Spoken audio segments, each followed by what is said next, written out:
Hitler was the one I saw most often, and usually I saw him getting into his car. Sort of dimly remember that in the early days, perhaps when he first became Chancellor, he still travelled in one or two motor cars, perhaps one even.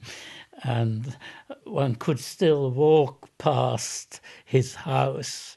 And I remember I looked at the bell push on his house and wondered if it said Hitler, but it didn't actually say Hitler.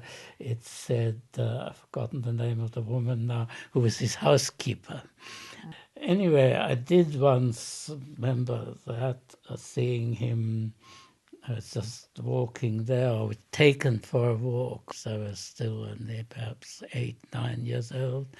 And just as we were there, he came out of the house to get into his car, and he was in a Macintosh, which one has seen photographs of him, a sort of Macintosh with a belt, and he had something like a trilby hat on, or it might even have been a sort of slightly Tyrolean hat with a feather.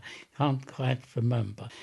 And there were few people around, and just passers-by, casual passers-by. They shouted Heil Hitler and possibly even gave a salute.